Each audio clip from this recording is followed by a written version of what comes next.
Hey everybody, Jake here from Bearded Gear, and I have an interesting video to try to tackle today. It's very rare for me to reshoot something, but I've already tried to start this video and gotten a couple minutes in 2 times, and then I've gone off into the weeds in a direction I didn't mean to go. So let's hope this is the, the right way and I'm able to express what I'm going to try to express.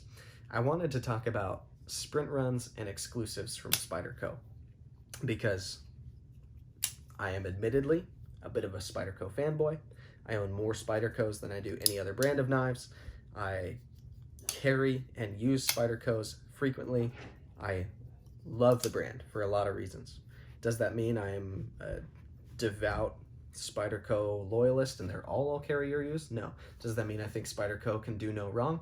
Absolutely not. If you have seen their recent product launch with the Pochi included, then unless you have very different taste than me, Spyderco can do wrong. That knife is an abomination. Will I buy one? Probably, just for the gram, because I think it's hilarious, but that is one of the most hideous knife creations I have ever seen come out. So the fact that it came from Spyderco is disappointing to me, but they can certainly do some wrong. Now, I've heard a number of people in the community, both people that I am close to in some cases, people that I just respect and follow for a variety of reasons because I appreciate their content or what they have to say or whatever it may be, and also some people who I just a lot of the time disagree with but happen to have seen their comments on the subject as well. I've seen a number of people in several aspects talk about sprint runs and exclusives from Spyderco, specifically in a negative way, saying it's something that bothers them about Spyderco. So I wanted to give my perspective on it, and I'm going to try to do this in a relatively concise way without getting too into the weeds about personal stories of selling knives or buying knives or whatever it may be, but I may have to give a couple of examples like that, so bear with me.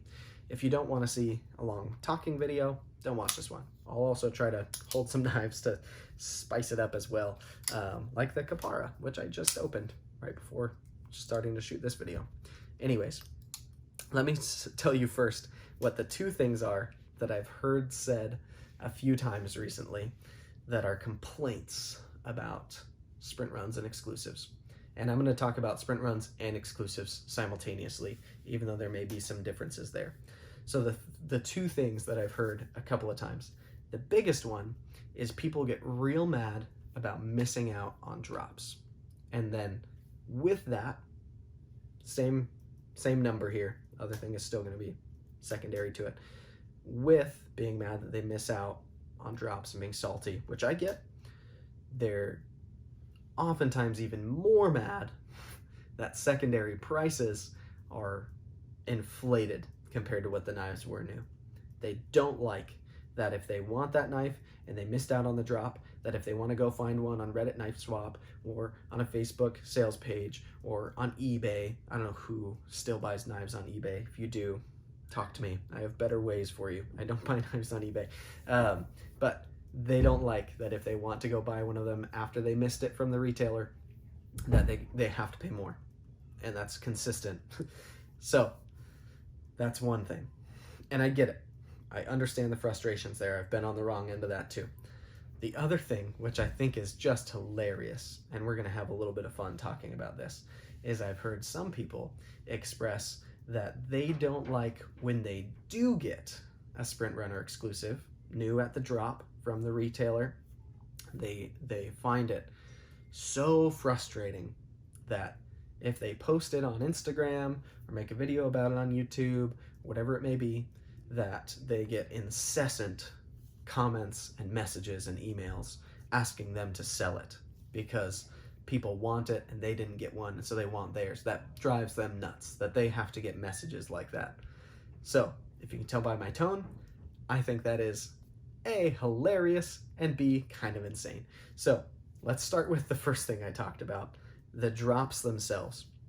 So here's one important distinction. There's a difference between a sprint run and an exclusive. At the moment, it's funny, I'm realizing this as I'm looking at my knives, I actually don't own any sprint runs. So let's talk about a sprint run first. A sprint run would be let's say it's a paramilitary 2, which is being offered in a specific color of G10 or handle material eventually if they do other handle materials, and a specific blade steel. It is not one of the production versions, which would be the S30V versions with black G10 or Digicam handle scales, or the S110V versions with the blurple scales, or the Maximet versions. Those are production. That's not what we're talking about. It would be something like a Rex 45 one with burnt orange G10 handle scales. That is a sprint run, which has existed on a couple of knives now. I've had that pair of 3. So when that knife came out, the sprint run pair of 3 Rex 45 blade steel burnt orange G10, all the retailers got some of them. It wasn't one retailer who got all of them. It was all the retailers got some of them, and if you missed it from one retailer, you have a chance to buy it from that one, and it's up to them kind of when they list them for sale. I don't know if it's up to them how many they get. I'm not an expert on that subject, but when a sprint run happens, you have several chances to buy it, because not only will River's Edge Cutlery get them, but Blade HQ will have some, and DLT Trading, and Knife Joy, and Knife Center, and all of the typical players usually will get some of that sprint run. So that's how a sprint run works. An exclusive is different. An exclusive would be like this River's Edge Cutlery Scorpion PM2. If you want this PM2 with Coyote Brown G10 handle scales and CPM 10V blade steel, which is why I own this paramilitary too, then the only place to get it is from River's Edge Cutlery. If you miss it from River's Edge Cutlery when it came out, then your only option that you're left with is the secondary market. That's the way it works. Now, both sprint runs and exclusives can sometimes go really fast. So even on a sprint run, like just this past few days, the Lil Native in Rex 45 with burnt orange G10 handle scales has been dropping at a number of retailers. And sometimes they'll get a few, and then like a week later they'll get a bunch more, even at the same retailer. It just depends how they ship them from Golden, Colorado, and there can be a number of factors. But everywhere that I've seen who has listed that they have some in stock, they've sold out real fast. So a lot of people at this point have probably missed out on the knife from a couple of places they've tried to buy it, where it's come and they were too late and it was gone before they got there. And then they hear, oh, that place had some, and they get there too late and they're already sold out. That can be frustrating, I get it. I've been there, and that's a bummer to deal with. It can also be exhilarating when you get one though. So there's that. But it can be a bummer when you miss out.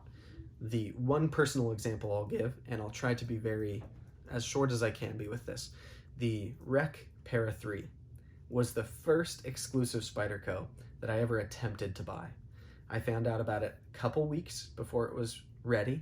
I was waiting. I knew what launch day was. I knew the time. I was at work with it up on my phone and up on my desktop, and I was waiting. I had as much info as I could loaded. I had my payment info right in front of me, ready to go. I had checks and balances I wanted one of those Para 3s, and I knew that there weren't very many of them, and I'd heard a lot of people talking about them, so I knew it was going to go quick.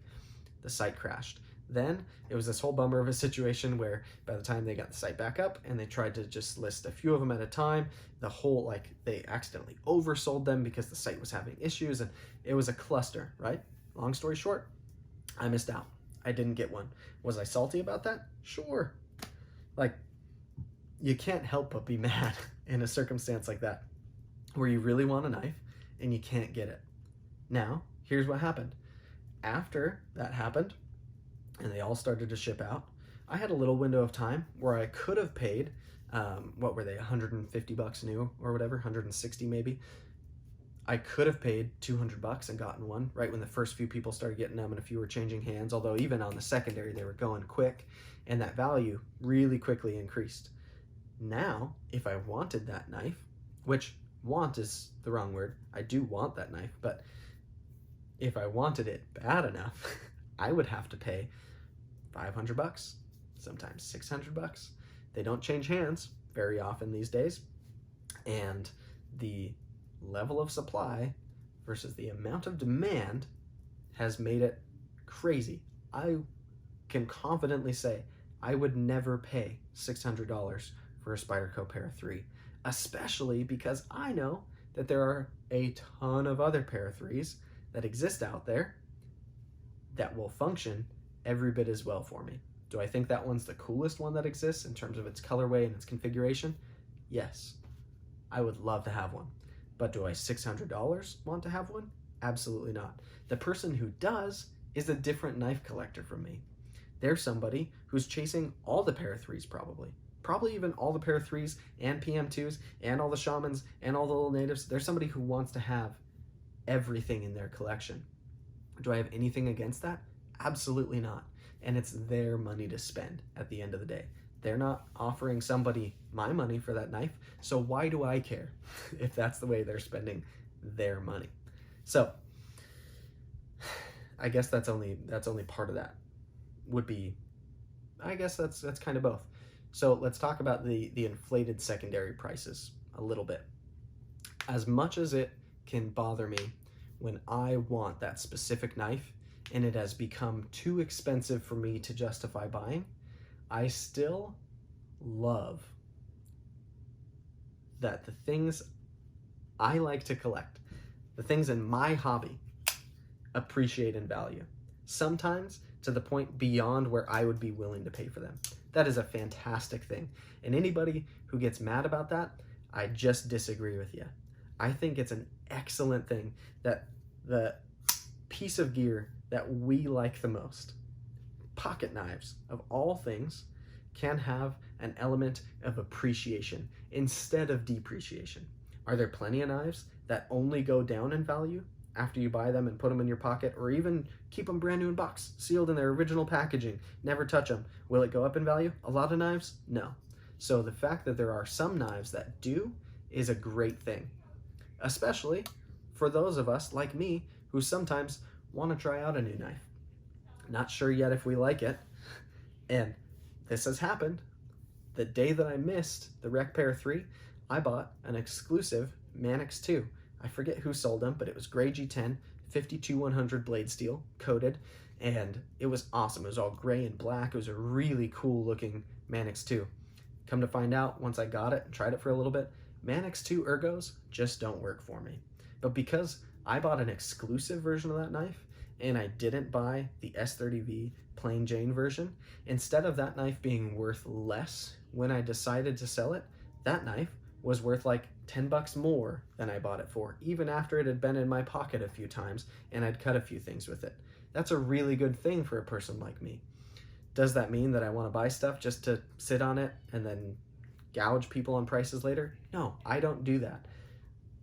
But again, I can't really be that mad at the people who do, because all that they're responding to is the market who's willing to pay more for those things. So if you don't agree that things should be worth more than they originally were, then just don't pay for it. That's all you can realistically do. And being mad about it isn't going to get you anywhere. The way that I buy sprint runs and exclusives is, frankly, why I really love them. Let me give you the perfect example. The River's Edge Cutlery 10V Scorpion PM2 has a cooler handle color material, in my opinion, than any of the factory, like production paramilitary 2s. And the factory or production steel options on the paramilitary 2 are S30V, which compared to 10V is dog poop. I like S30V, but 10V is one of the greatest blade steels. For my uses on a paramilitary 2, like, not even close. S30V, it's not comparable to 10V. The other options would be S110V, which is a good steel. In fact, some would argue a super steel, but it's not my steel preference. And that one comes with blurple handles, which I think looks gross. I'm not a purple kind of guy. I had a blurple Para 3 once upon a time. Know exactly what those scales look like in person. It's not for me. It's not my aesthetic preference. The other option would be Maximet, which I adore Maximet. But the Maximet PM2 is a little over 200 bucks, I think. I want to say they're like right around $205 if I'm not mistaken. And that version of the PM2 has gray G10, which I like. I don't have anything against the gray G10. But for a PM2, Maximet isn't the steel that I would pick, especially when comparing to 10V. To me, I would pick 10V over Maximet specifically for the PM2.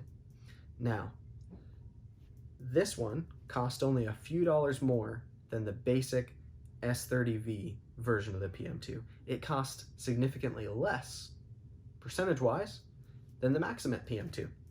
This was like 30 bucks less than a Maximet PM2, I think. I don't remember exactly to the dollar what this one cost or what that one costs, but this one was cheaper than a Maximet PM2, and this is the one that I wanted, that I prefer. This is my favorite configuration it's ever come out in, and it was only a few dollars more than an S30V version. Let's talk about another one. I had and owned and loved an S30V Shaman for a while. I carried it and used it quite a bit. Ultimately, I decided to sell it because I wanted to fund something else, and because I noticed that Spyderco was starting to come out with a bunch of sprint runs and exclusives of the Shaman. So to me, it makes a ton of sense in my head to let go of the S30V version and to get one in a steel like Rex 45, which for me, again, the steel that I pick on this. Maybe I would prefer to have crew wear for my application, but I really like Rex 45, and I've heard the crew wear had heat treat issues. Anyways, there's a whole nother world there. But again, a few dollars more than the basic S30V version of this knife, and you get Rex 45, which is a drastically better steel for what I want to use this knife for. The value of this knife to me, having Rex 45 compared to having S30V, it is a absolute steal. Borderline a crime to be getting it for that price difference. You could argue that the S30V one is too expensive for what it is. Again, that's a separate conversation. But if we're talking difference of if you get this exclusive, the Tree Rex, which came from Knife Center, obviously I've done some things to it, as you can see, but if you wanted the Tree Rex and you got it new, and you paid a few dollars more than S30V and got really cool wooden scales, and you got a Rex 45 blade, there's no contest in my mind. Plus, I was really lucky. When this one came out, this exclusive, in some ways kind of flopped. There was a lot of kind of backlash around this one. People were saying that the scales smelled bad when it came out. I don't know. I bought it from somebody who, that might have been why they sold it to me. It was about the time that everyone was saying that they smelled bad. They were just saying it wasn't for them. They listed it for literally a few bucks less than this knife was brand new, and it came with 2 different deep carry clips, one of which is the Lynch clip, which it's wearing right now. So I made out like a bandit in that situation. I paid S30V Shaman money for a Tree Rex Shaman with added deep carry clips, which were each around 20 bucks, 25 bucks. It's a no-brainer to me. In situations like that, you can really only win if you play your cards right with sprint runs and exclusives. Now, sometimes you miss out on one, and that's fine. Sometimes you might just not want to play the game, and that's fine too, because if that's the case, buy an S30V one. They're still great knives. Or buy an S110V one, still a great knife. Or buy a Maximet one. My Para 3 Maximet is the steel that I want on a Para 3. For the way that I use this knife, Maximet is my steel choice. This is what I pick. On a PM2, for me, I prefer 10V, but you might, with your use, find that Maximet is the ideal steel for you on a PM2. If that's the case, this is a production version of the knife. It's lower number production. Sometimes there's gaps and they're out of stock, but they usually come back with regularly, or like relatively regular frequency. So if you want a regular production version, you can get a great production version of the knife too. And then you don't have to play any of the games. The knife won't be worth more if you want to buy it secondary, because they're constantly coming out with more at retailers, so anybody who tries to jack up the price isn't justified in doing so. The market stays pretty honest on Maximet versions of the knife. If you want to buy an S110V one on secondary, you can usually get a good deal on those too. Any of the production ones you can get for a song a lot of the time. So if you just like the knives and don't want to participate in the game that is the sprint runs and exclusives, you can just not participate. It's really that simple. So that leads me to my last point. That second thing I talked about, where I've seen a few people. The first time I saw this, I thought the person was joking, that this was their concern with sprint runs and exclusives. But I've seen it from a couple of people Again, some of whom I respect, and usually, if any of you are watching, sorry, I disagree. People who I usually agree with on most things have said that they find it so frustrating that when they get a sprint run or an exclusive Spyderco, that they will get messages, DMs, comments, emails even sometimes from people asking them to sell it to them, or hey, if you decide to sell it, please let me know. Hey, bro, I get those all the time. I get it. Now here's my answer to that. I think that is a stupid argument. If you don't want to get comments about the cool exclusive Spyderco that you just got, here's a thought. Don't post any pictures of it on Instagram. Don't make a video about it for YouTube. You don't have to. There's no one making you do it. When I post pictures on Instagram, it's for a couple of reasons. One, because I enjoy the Instagram community. I like being a part of what's going on there, especially in the knife world. I enjoy photography. I like taking pictures that I feel proud of, that I think are cool, and I like sharing those. And I just enjoy the social element of Instagram. If somebody comments on my picture saying they want a knife that I have a couple of options. I can either not respond. That's not usually my method, but that's fine to do.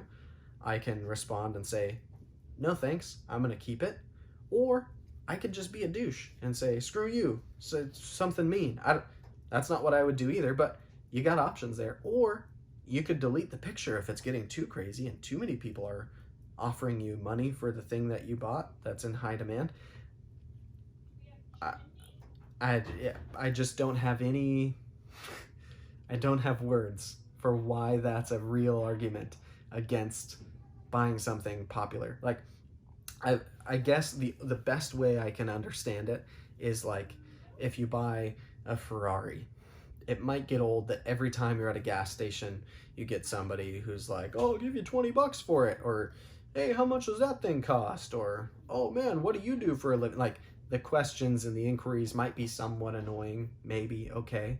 But you don't have to fill up your knives with gas.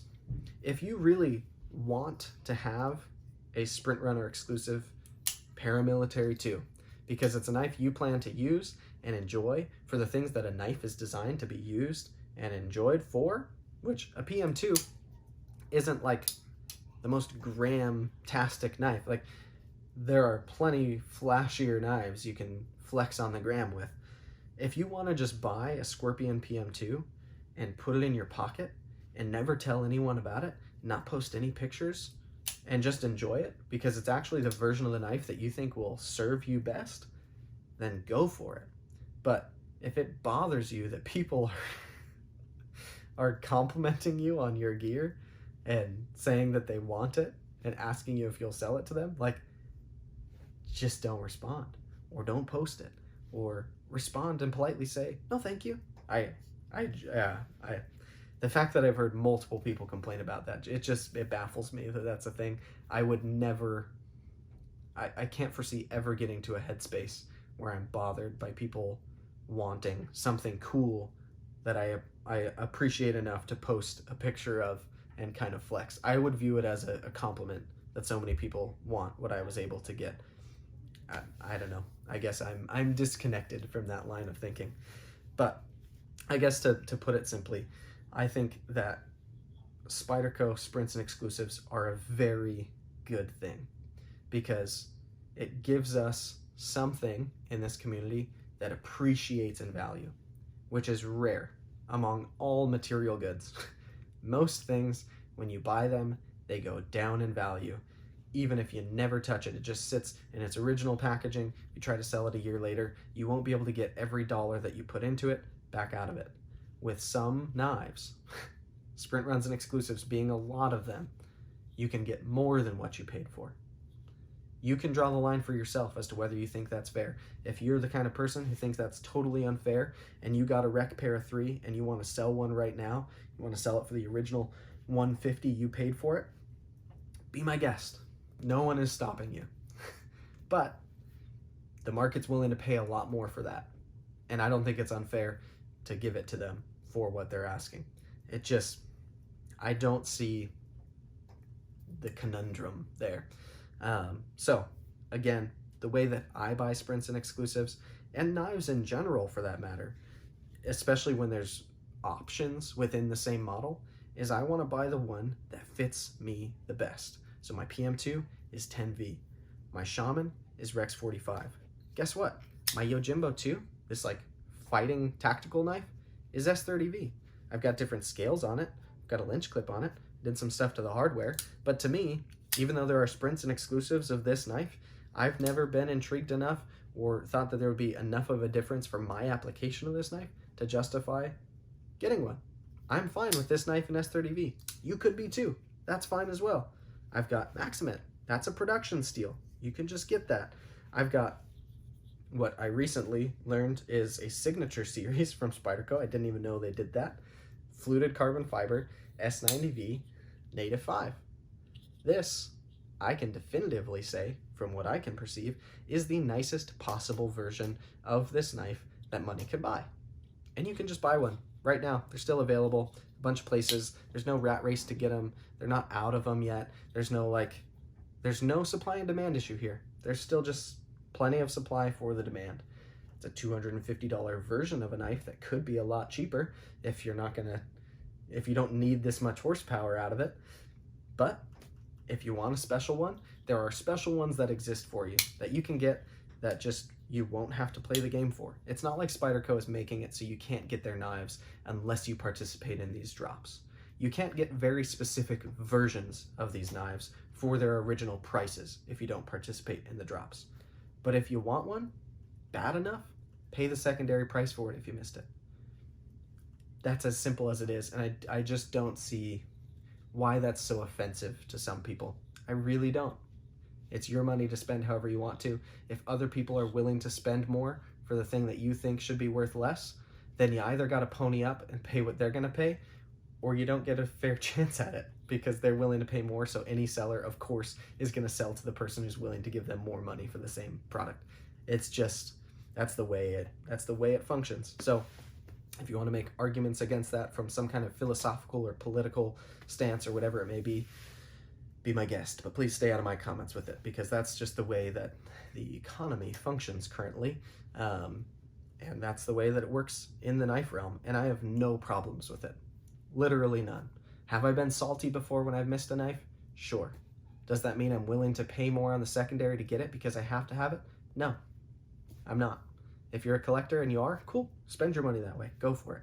But it just shouldn't be so much of an argument, in my opinion. I think if you're gonna be mad at a knife company about something, it should be like because they have QC issues and you keep getting broken knives from them when you're trying to buy perfectly functional knives, or because they lied about what the actual steel is and they said it was Maximet and you somehow tested it, found out it was S30V. Like, those would be reasons to be mad at a knife company. But because they're doing exclusive limited edition like drop type of things, either jump on the hype train and participate in it or stay out of it. No one's forcing your hand.